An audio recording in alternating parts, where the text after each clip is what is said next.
Hey everybody, this is Adam with A Game. Thank you for watching. This is a video about foam rolling, how to foam roll, why you should foam roll, when you should foam roll. So right now, here I am rolling out the thoracic spine. And what you want to do is you want to roll slowly from the top to the bottom of your thoracic spine, basically from the top to the bottom of your shoulder blades. And you have your arms crossed over your shoulders so that your shoulder blades are spread out. You can also reach your arms over your head.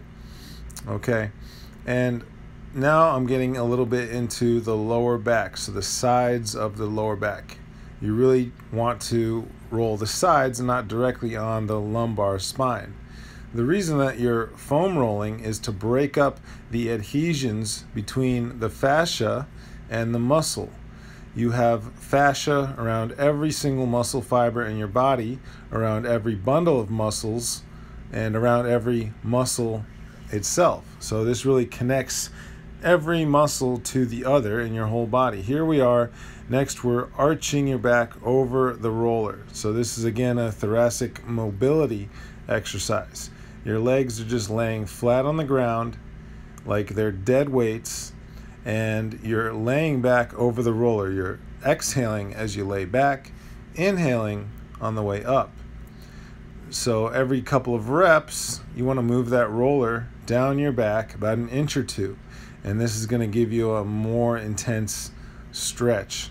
The thoracic spine, very important area to foam roll. Okay, it's going to really inhibit your shoulders from moving through their full range of motion if you have a tight thoracic spine. Next, I like to go into the lats. The lats are involved with anything overhead, any rowing exercises, any pull down exercises, pull-ups, and these muscles can get very tight and prevent you from being able to reach overhead without arching your lower back. So it's important to take care of these muscles by rolling them out.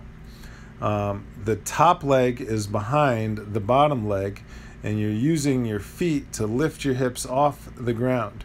You want to really reach over your head with the arm that you're rolling out. Now you get each side for really the length of time depends on how sore, how tight the muscles are. So when you're rolling a muscle, you might only do it for a few seconds if everything feels good, or you might be doing it for a few minutes if the muscle is very tight. So that really depends on how the muscle is feeling that day. I generally recommend foam rolling every workout, at least for a little bit. So the lats are not too fun to do, but they're important to do.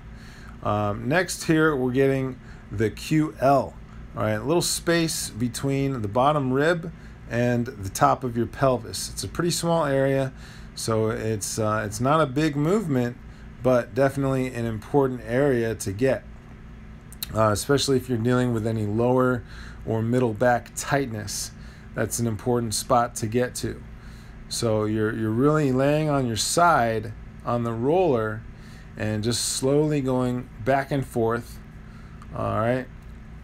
I first started foam rolling probably 10 years ago, and I really didn't know much about it. I knew that it was something that you would see in a physical therapist's office for people doing physical therapy for injuries, and I really did not understand the importance of doing it on a regular basis for injury prevention. So this is why I do it every workout, 5 minutes, 10 minutes, depending on how I'm feeling. Next, I like to go into the glutes. So we're leaning to the left, you're rolling out your left glute, you're leaning on your left arm, and your left ankle is up on the right knee. That's all for rolling out the left glute. Now you can see I turned the roller so that not only rolling front to back, but also rolling side to side. So you want to roll with the muscle fibers, but also across the muscle fibers when you are foam rolling. We're switching sides. We're leaning to the right. The right glute is on the roller. The right ankle is up on the left knee. and I like to hold on to the left ankle, or sorry, the right ankle with my left hand, or pull up on the right knee. And that is to create a little more stretch in that glute muscle while it's being rolled. So the glutes, very important area to roll. They are very strongly related to your lower back health. If you're somebody that does a lot of squats and deadlifts, you definitely want to be spending a substantial amount of time rolling out these muscles regularly. All right, not just on the days that you're doing squats and deadlifts, but as often as you can, every day ideally. Just a little bit goes a long way. All right, next we're rolling out the hamstrings. Okay, and this is usually a pretty painless area to roll out unless your hamstrings are pretty sore. You can put one leg over the other if you want to get a little more pressure, if you want to get into the muscle a little bit more. Okay, but you're going to roll from the bottom of the glutes all the way down to the back of your knee, just to the top of the back of the knee. All right, you want to go slow. Slower is more effective. Next, we're getting the IT band. All right, this is a really painful area for most people, especially if you're not used to foam rolling regularly. I promise it will not always hurt. I promise. Okay, really, it's just the first, as you're getting used to it, it's pretty painful. Feels like somebody's stabbing you with a knife right in your muscle, but the more you do it, the quicker it's going to feel better. So I do like to focus on any areas that are more painful. So that's why you're going to roll the length of the muscle slowly, and you're going to identify what are those tight areas for that day. They might change depending on what you have been doing. And so for me, I tend to feel a little bit more tightness just above the knee. So that's why I tend to focus a little more on that area. But now, as you can see, I stopped right here. I found a tighter spot, and it's really talking to me. I did not feel tight on the other leg on that spot, so I didn't really need to work on it very much. But and here we are on the right leg, rolling out just above the knee again, and then we're going to get down to that tight spot again. I'm going to get in there a little more now with the TFL, tensor fascia latae. This is basically the hip flexor. All right, so you're kind of angling your body down towards the ground, okay, with the leg that you're rolling is pointed straight back behind you. The top leg is out to the side. You're using that top leg to hold yourself up, along with using the arm on the ground to hold yourself up.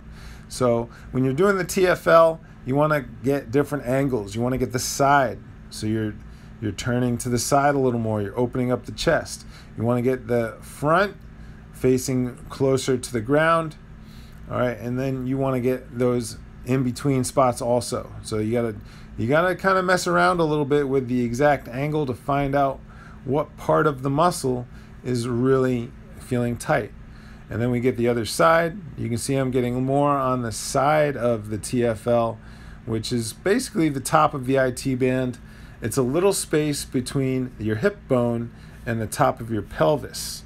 All right, those are two major landmarks that you want to be familiar with. Now, all right, after the TFL, we're getting into the inner thigh. That's right. Important to work the adductors as well, those inner thigh muscles. Okay. You basically, so your legs are, the leg that you're rolling is sticking straight out from the side of your body. So it is perpendicular to the rest of your body, and you're rolling down by the knee, you're rolling up to the middle, and basically as high up as you can go to get the entire length of the muscle. Okay. Yep, getting right up in there. It's not gonna feel great, but you need to do it. Okay, especially if you're having hip tightness in general, it is a good idea to roll out the entire leg. Okay, This is also helpful with if you're having knee pain, rolling out all the muscles around the knee, the front, the back, and the sides of your knee. Okay. The pain, just because you're feeling it in your knee, could be coming from tightness in other muscles. So that's why even if you're having pain in one area of your body, could be caused by a tight or weak muscle in a totally different area of your body. Everything is connected. Okay, next we're getting into the quads. So we're going to roll from the top of your knee up the legs, slowly going up and down. And going slow is to help you identify what are the areas that need that attention. Okay? And just breathing normally while you're doing this, making sure you're not holding your breath. Next one, this is going to get the shins, the tibialis. So if you're a runner and you're getting shin splints, this is an area that you definitely want to be rolling regularly, even if you're not dealing with shin splints. This will help to prevent those shin splints, or if you do get them, help you to recover a little bit quicker. All right, now you can do one leg at a time if 2 legs is too much pressure, but if you really want to get in there, you want to get more effectiveness or a more effective foam rolling of the tibialis, get both legs, get one leg on top of the other. All right, then we are going to go into the calves. So the calves, you want to get the both calf muscles, the gastrocnemius, which is that upper part of your lower leg, and you also want to get the soleus and the Achilles down by the ankles. If you're doing a lot of plyometrics or explosive exercises where there's jumping involved, you are definitely going to have some sore calves. If you just started a running routine, and you're going to notice that your calves are pretty sore. So that is it. That is the whole foam rolling session. I hope you guys enjoyed the video. Thank you for watching. Please make sure to like, comment, subscribe, and share. Appreciate it very much, everybody. Bring that A game.